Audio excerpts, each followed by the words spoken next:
حضرت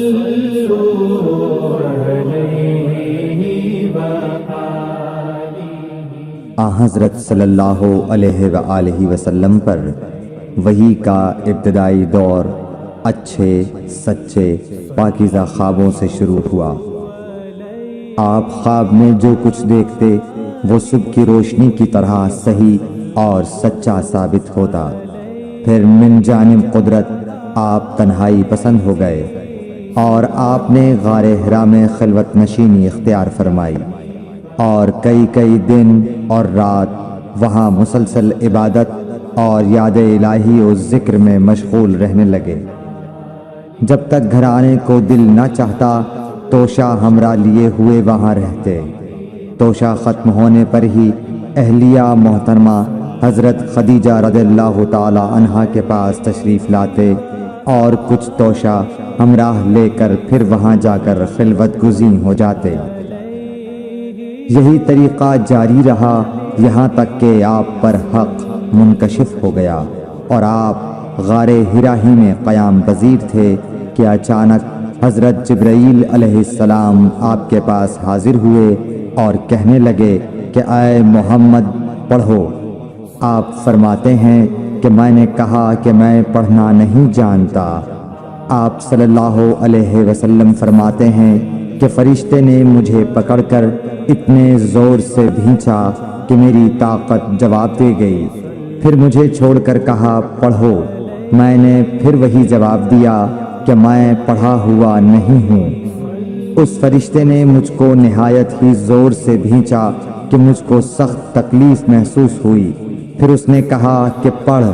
میں نے کہا میں پڑھا ہوا نہیں ہوں۔ فرشتے نے تیسری بار مجھ کو پکڑا اور تیسری مرتبہ پھر مجھ کو بھینچا۔ پھر مجھے چھوڑ دیا اور کہنے لگا کہ پڑھو اپنے رب کے نام کی مدد سے جس نے پیدا کیا اور انسان کو خون کی پھٹکی سے بنایا۔ پڑھو اور آپ کا رب بہت ہی مہربانیاں کرنے والا ہے۔ بس یہی آیتیں آپ حضرت جبرائیل علیہ السلام سے سن کر اس حال میں غار حرا سے واپس ہوئے کہ آپ کا دل اس انوکھے واقعے سے کانپ رہا تھا۔ آپ حضرت خدیجہ کے ہاں تشریف لائے اور فرمایا کہ مجھے کمبل اوڑھا دو، مجھے کمبل اوڑھا دو۔ لوگوں نے آپ کو کمبل اوڑھا دیا۔ جب آپ کا ڈر جاتا رہا تو آپ نے اپنی زوجہ محترمہ حضرت خدیجہ رضی اللہ تعالی عنہا کو تفصیل کے ساتھ یہ واقعہ سنایا اور فرمانے لگے کہ مجھ کو اب اپنی جان کا خوف ہو گیا ہے۔ آپ کی اہلیہ محترمہ حضرت خدیجہ رضی اللہ تعالی عنہا نے آپ کی ڈھارس بندھائی اور کہا کہ آپ کا خیال صحیح نہیں ہے۔ اللہ کی قسم آپ کو اللہ کبھی رسوا نہیں کرے گا۔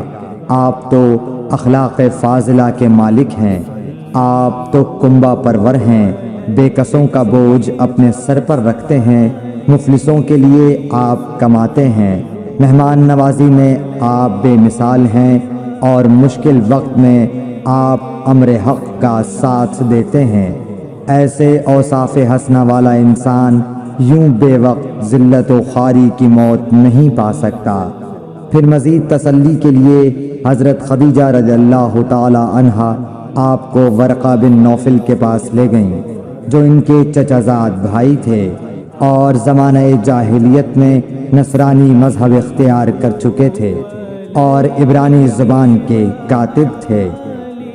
چنانچہ انجیل کو بھی حسب منشائے خداوندی عبرانی زبان میں لکھا کرتے تھے۔ انجیل سریانی زبان میں نازل ہوئی تھی، پھر اس کا ترجمہ عبرانی زبان میں ہوا۔ ورقہ اسی کو لکھتے تھے۔ وہ بہت بوڑھے ہو گئے تھے، یہاں تک کہ ان کی بینائی بھی رخصت ہو چکی تھی۔ حضرت خدیجہ رضی اللہ تعالی عنہا نے ان کے سامنے آپ کے حالات بیان کیے اور کہا کہ اے چچا زاد بھائی، اپنے بھتیجے محمد صلی اللہ علیہ وسلم کی زبانی ذرا ان کی کیفیت سن لیجئے۔ وہ بولے کہ بھتیجے آپ نے جو کچھ دیکھا ہے اس کی تفصیل سناؤ۔ چنانچہ آپ صلی اللہ علیہ وآلہ وسلم نے از اول تا آخر پورا واقعہ سنایا، جسے سن کر ورقہ بے اختیار ہو کر بول اٹھے کہ یہ تو وہی ناموس معزز رازدان فرشتہ ہے جسے اللہ نے حضرت موسیٰ علیہ السلام پر وحی دے کر بھیجا تھا۔ کاش میں آپ کے اس عہد نبوت کے شروع ہونے پر جواں عمر ہوتا، کاش میں اس وقت تک زندہ رہتا جب کہ آپ کی قوم آپ کو اس شہر سے نکال دے گی۔ رسول کریم صلی اللہ علیہ وآلہ وسلم نے یہ سن کر تعجب سے پوچھا کہ کیا وہ لوگ مجھ کو نکال دیں گے، حالانکہ میں تو ان میں صادق و امین و مقبول ہوں۔ ورقہ بولا، ہاں یہ سب کچھ سچ ہے، مگر جو شخص بھی آپ کی طرح امر حق لے کر آیا لوگ اس کے دشمن ہی ہو گئے ہیں۔ اگر مجھے آپ کی نبوت کا وہ زمانہ مل جائے تو میں آپ کی پوری مدد کروں گا۔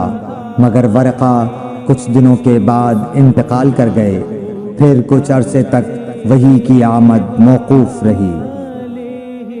صحیح بخاری حدیث نمبر 3۔